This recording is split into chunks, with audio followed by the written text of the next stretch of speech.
Hi everyone, Farah Nazir from the Department of Education, Hazara University, Mansehra is here. So today the topic of my presentation is the thesis chapters, like according to the format of the Hazara University, Mansehra. Thesis is divided into 5 chapters. So today we are going to discuss the chapter number 1, Introduction. So let's begin. So this is the overview of today's presentation. First, I will be going to discuss the structure of the thesis and according to the Department of Education, Hazara University, Mansehra, and then the introduction. It's chapter number 1, introduction, and the components of the introduction. Let's begin. So, the according to the format, a thesis has many sections. Besides the 5 chapters, first there are the preliminary pages that begins with the title page and ends at the abstract. And then the number 1 is the introduction. Chapter number 2 is the review of related literature. Chapter number 3 is research methodology. Chapter number 4 is data analysis and interpretation. Chapter number 5 is comprise the summary, findings, conclusions, and recommendations. After that, there is a section the references and then the appendices. So let's go to the preliminary pages. So the following uh, components comprises the preliminary pages. The the thesis begins with the 2 title pages, and then there's a dedication page, and in which uh, you dedicate your work, and then the declaration page, like you declare that this is your own work, and like this is a declaration. And then the forwarding sheet, this is like signed by your supervisor, that he says that he or she says that like your work has been, he or she is satisfied with your work and forwards for further process. Then the approval sheet, the examiners that take your viva, they sign that sheet. And then the acknowledgement section, you acknowledge the help that you receive from your friends, family, and your teachers, so on. And then there is a table of content page, and then you have to um, and there is a list of tables in which you uh, provide the details uh, of the tables, and then list of figures, and then the abstract. So I have put the screenshots of different pages according to the format. So this is the first page. You have to put the title in V form, and then there is like you have to insert the university monogram, and you have to write your own name, roll number, and then the name of the department and the year. So then there's the second title page in which you have to write like this is a little bit different from the page number first title page, in that you have to give a little more information that the thesis you submitted in partial fulfillment of the B.Ed honors degree or the MPhil or PhD. So, and next is the dedication page. The the, the guideline developed uh, by Dr. Iqbal Majuka. It is like the complete information and details about what should be the font size of these preliminary pages and the rest of the thesis. So the dedication, the font size is to be 12 times New Roman, and then the declaration page, uh, the guide has guidelines that like which part need to be uh, in bold, capitalized, so and so on. This is the declaration page, and then this is the forwarding sheet. This is the approval sheet. There are two approval sheets. One is used for PhD only, and the other is used for MPhil and BS. And then this is the acknowledgement page. This is the format to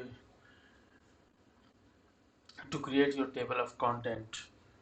So, and then this is the format for the uh, list of tables,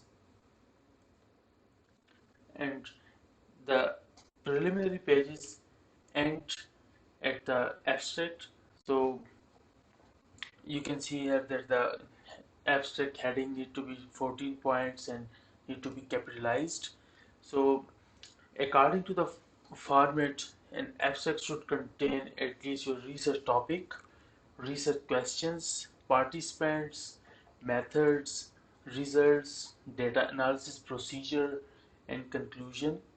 So you can also add a few recommendations. So according to the instructions, your abstract need to be a single paragraph, double spaced, and the length of the abstract need to be between 250 and 350 words. So the abstract can be up to 2 pages, and uh, none of the content is italicized, and you don't have to write keywords. So up to now, I have discussed the preliminary pages. Now, I will be discussing the chapter number one. So this is the structure of the thesis, chapter number one. The chapter number one is named as Introduction. So, what's the purpose of the chapter number one? The purpose of the chapter number one, first chapter, is to introduce your work. So, this is like the introduction to your study. There is a guideline and a proper format that is developed by Department of Education, Hazara University, Mansehra.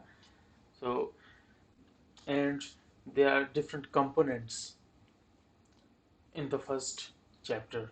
The context of the study, first component. You need to remember that there is like no heading for the context of the study. You need to begin your first heading is statement of the problem, and then the objectives of the study, hypotheses or research questions. The next section is component is significance of the study, delimitation of the study, and then the definition of terms slash abbreviations. Let's discuss each. In this section, I will be discussing the three components: context of the study, statement of the problem, and objectives of the study. So, context of the study. In the format of the Department of Education, as I told earlier, that context of the study is described without any heading under introduction. So, context of the study consists of a sequential description of specific points of concern in order to establish a more personal voice responding to the specific issue within an established agenda for research. So, you you need to create a a sequence of description of the specific points that are directly related to your research.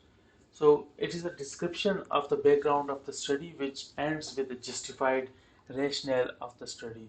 So usually the context of the study need to be between 4 and 5 pages, and it ends with the in the last paragraph of the context of the study. You you need to give the rationale of the study. So it is right before the statement of the problem. You need to describe like what's the rationale why this study why you are conducting this study. So there are a number of things that that you can do to acquaint the reader with your study. So without the context of the study or background of the study, like it is just like that you are like not contextualizing the reader with your research. So you are like not building a case. Whenever you write the context of the study, so it is like important to give the background and the context that motivated you to conduct the study. So there are different formats to write the context. Like for example, so in my master's research, my my topic was a collective case study on vocabulary instruction in fifth grade classrooms. So I wrote my context of the study from the perspective that how I was got motivation to research to do research on vocabulary instruction. So uh, I I wrote in that way that whenever I came to US, so I was interested in the literacy, and then I narrowed down to the vocabulary because of its importance and so on. So this is and this is the one way that you can write the context. So let's discuss these different aspects that you can do to acquaint the reader with your study. Identify the context within which the study will be conducted and give any background information needed to clarify the context. You develop uh, the background, like you provide the essential information related to your topic and the important you like give a definition that of some constructs and the variables, but that you will further explain in the chapter number 2. So tell the reader why the study is important and timely. Like this is also part of the context that you tell the reader that the importance of the study. So you do this by citing some researches about the importance of the study or some other points. Build a case for the statement of the problem to follow. So this is the usually last paragraph that when in which like you give provide a rationale for the study, and after that you introduce the statement of the problem. And finally, highlight the key theoretical constructs that will be described in greater depth in the literature review. Like you introduce the constructs like that will be like the whole literature review will be based on that will be discussed in detail in the literature review. So this is the one example of the context or background of the study. So you can I suggest you to go through the this example and read out the and according to the purposes of the context of the study, find out these aspects in this example. So one example I can give you is that this statement, this study intends to verify the schooling effects into an international context. So this gives an overview or introduce the purpose or objective of the purpose of the researcher, like what he's going to do with his research. So this is one another example. So from the PhD thesis from the University of Melbourne. So I also suggest you to read this. So I will read a little bit. Broadly speaking, the language testing research framework stretches along a continuum. At one end, investigators assess and describe the language ability of an individual. At the other, they set out to establish standards for ethical conduct. Neither type of research, of course, proceeds independently of the other. Across this broad continuum of LT research, Bachman writes, five central strands have emerged: research methodology, practical advances, factors affecting language test performance, authentic or performance assessment, and concerns with the ethics of language testing and professionalization of the field. Of these five, the present thesis is located within endeavors to examine factors affecting L2 test performance. So the author or the writer has developed, he has given an overview of the field, the researches, and then he has given the what he is going to do in his research. Like he has introduced his purpose. So what's the importance of the context of the study? Like background of the study enables readers to be able to determine the research problem. The background of the study leads logically to the statement of the problem. So it like enables the reader to determine the research problem and the understand the main constructs that the researcher will be going to describe in detail in the second chapter. So the next component is the statement of the problem. So the statement of the problem is a definition of what a researcher investigated in his or her study. So it clarifies, outlines, limits, and brings into existence an expression of the problem investigated. So statement of the problem is the most important aspect of the chapter number one. So it is like investigation. It is like we can say that the sets the direction for the whole thesis.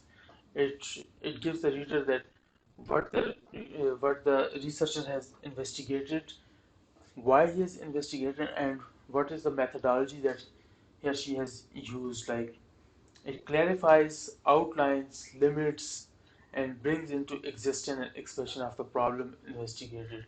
So, statement of the problem performs two major functions: to give direction to the study and to unify all of the efforts undertaken during the conduct of the study. So, to give direction to the study means that the objectives, the research question or hypothesis. So, and then the chapter number two and three, four, five. So, all this revolves around statement of the problem. That, like, the statement of the problem gives like and outlines are the to the in writing the objectives, research questions, and the other components of the thesis. So, and the next is to unify all of the efforts undertaken during the conduct of the study. It means that because all these aspects, the other components of the thesis, that are like dependent on that, so it unifies, it gives like it unify the all the other aspects. So statement of the problem acts as a control mechanism. It serves the following purposes: identifies the dimensions of the problem, like defines the research design, determines literature sources and data collection, influences data analysis techniques needed to explain the data, focuses the findings on the purpose of the study, serves as a basis for discussing conclusions and recommendations. Because it's like objectives are revolves objectives uh, evolve from the statement of the problem. So on the whole thesis depends on the objectives. So that's why like it gives a direction to the whole thesis. So because you conduct your research to meet the objectives, to achieve the objective. So in that way, like objectives evolve from the statement of the problem. So the the whole thesis, the statement of the problem sets the direction for the whole thesis. So there can be the four circumstances, so in from which the statement of the problem can evolve. So little or no research on a particular topic exists. Like you can in your statement of the problem you can say that there is need to conduct further research on some topic because there is very little or no research on a topic. And the next one can be there is some research but it has not been applied to enough samples or in enough situations to be considered a reliable phenomena. So like you can say that there is like some theory that exists but it has like not been tested on a lot of samples. So you're conducting this research to apply that theory in a specific context to see like how it applies and so on. So the third is research abounds, but the findings are contradictory. That there are research is conducted in a specific area, but from the literature review that you find out that the findings on some about some application of some theory or some process contradicts. So you need to and you are interested in some specific research area and you are going to use that theory and see that how your finding contradicts or supports the other findings. So this can be the one aspect. So the next one can be two theories explain the same phenomena but recommend or predict different outcomes. So this is again that there are two theories that they are using the same they're discussing the same phenomena but they are recommending or predicting different outcomes. So maybe you're using those two theories and see how they support or contradict each other. So these are the four circumstances. So the statement of a problem sets out the reason the research is worth tackling. It acts as the precursor to the research aim. So the statement of the problem, like in that you give the reason that why you are conducting this research. So it has like statement of the problem. There are like different formats to write the statement of the problem, and it varies from discipline to discipline and university to university, and there are certain guidelines from the department and universities to write. So usually it has four parts: a brief history of the issue at hand, like the the historical overview of the issue or the problem, a recent increase of the issue, like you, you are like providing the importance of that issue, that some issue has like uh, gone importance in the near history. Like for example, in these days, like we can say that the English language learners are increasing. So and the English language learners have problems in learning English. So this issue is increasing, and the because of the importance of English, so it has got like more importance. So multiple reasons can mean that dissatisfaction with current knowledge, that there exists knowledge in that field, but it lacks in that aspect. So how you will like your literature review or your the articles that you have read, it will give your direction that how to construct or develop your statement of the problem, and identification of specific set of factors, particular focus on like you have from the theory of like for example multiple intelligence, you have identify a specific factor, and you are like focusing on that factor. So you need to write clearly in your statement of the problem these things. So these are the four parts. So this is the example statement of the problem. So like you can read this example, and I suggest you to find out the four components or four parts that I have in the previous slide I have discussed in their statement of the problem. So the next component is the objectives of the study. So the purpose of research is to discover answers to questions through the application of scientific procedures. So research is like the application of the scientific uh, procedures to study phenomena, issues, and so the main aim of the research is to find out the truth which is hidden and which has not been discovered is yet. So, and the research objective is a clear, concise, declarative statement which provides direction to investigate the variables.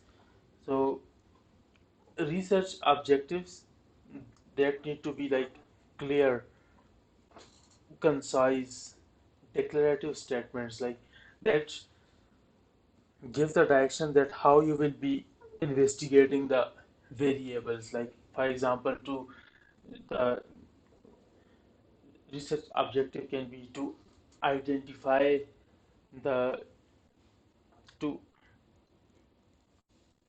to identify the factors affecting a second language learning, and research objectives focus on the ways to measure the variables such as to identify or describe them. So you need to like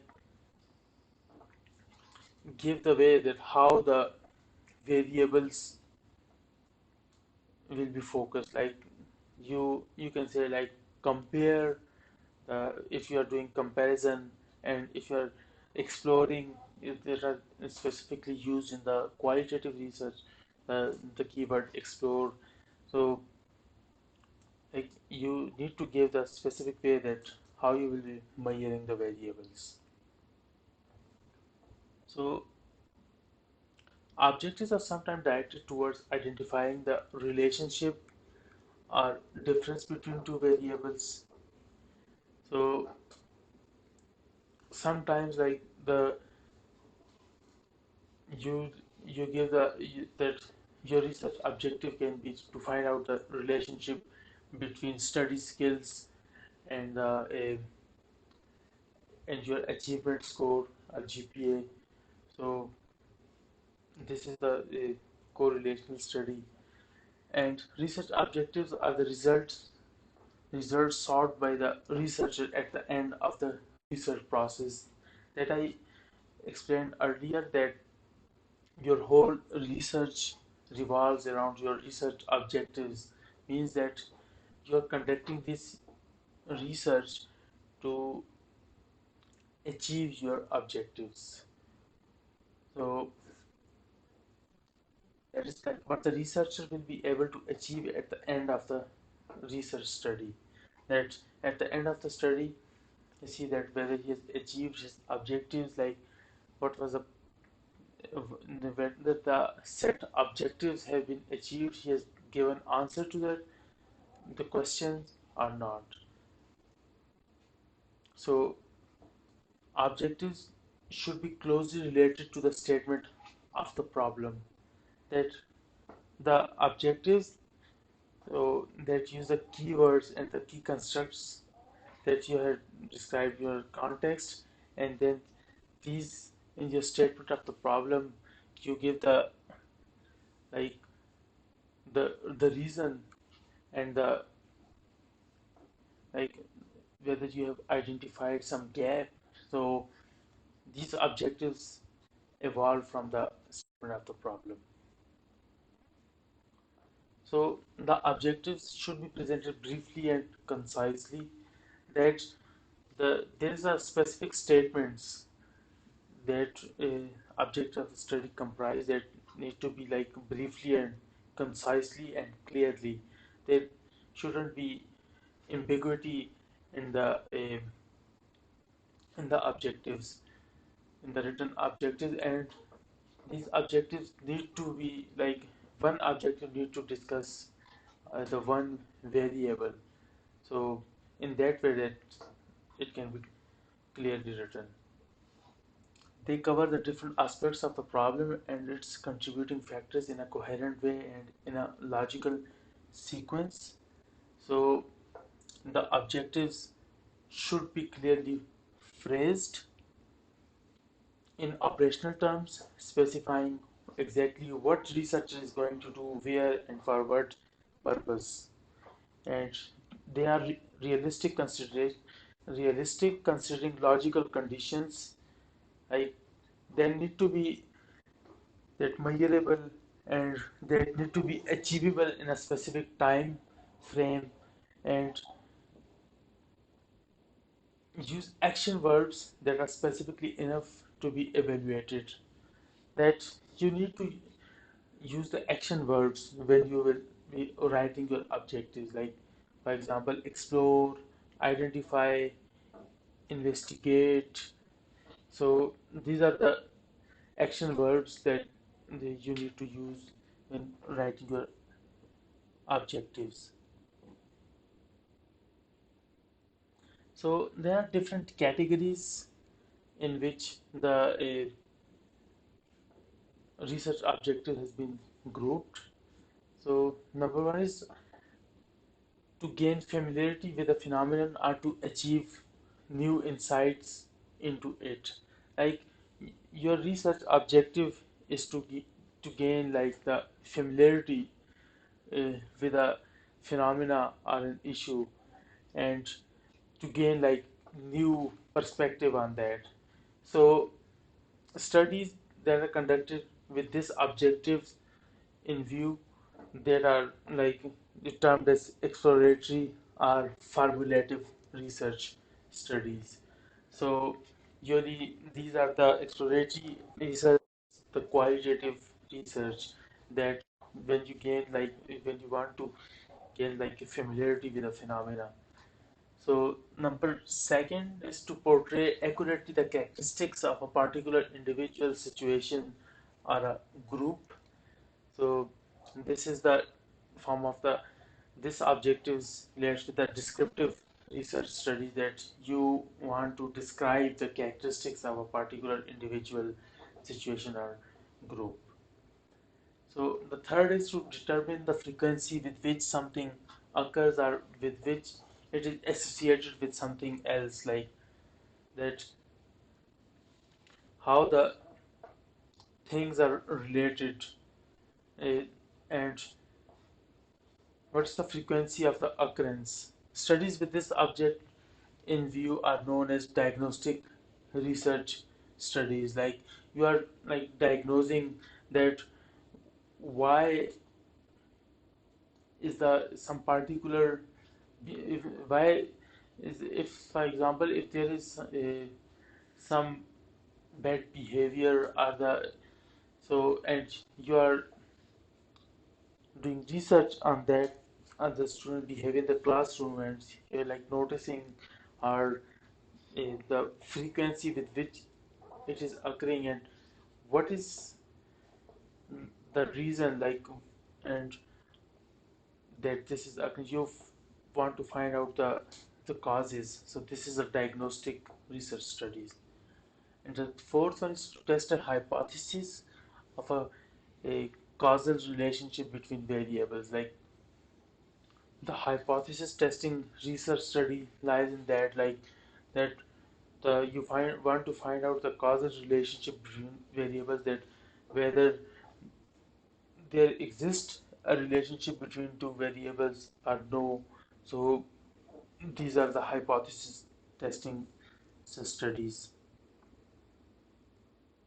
So this is the example of the research objective. So the title of the study was the content analysis of secondary school English textbook in the light of life skilled based education.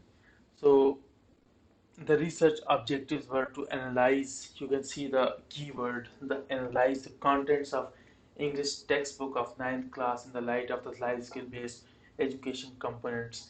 So it is like giving a clear cut thing that what's the objective of the researcher, that to he want to analyze the content of English textbook. So in the end, he's like the using the theoretical framework of the life skill based education components. The next is to analyze the contents, and the same with the 10th class. And then the third is to compare. He's like comparing the uh, two English textbook, 9th and 10th, in the light of the life skill based education components. So, one more example. The title of the study was the problems faced by female principals in the management of secondary schools in Mansehra. So the objectives were to explore social problems faced by female principals in management of secondary schools in Mansehra. So then the next one is to identify psychological problems faced by female principals in managing the secondary schools at Mansehra. And the third one is to find out administrative problems faced by female secondary school principals in Mansehra. And the fourth one is to identify strategies employed by female principals to cope with the challenges they face as they manage their schools. So you can see these four objectives, and then like relate to the title of the study, that that they are completely describing the they are clearly, they are concise, clear, and achievable, that you can, from the statements you can see that they are giving a clear cut direction that what the researcher is going to achieve. So that's it.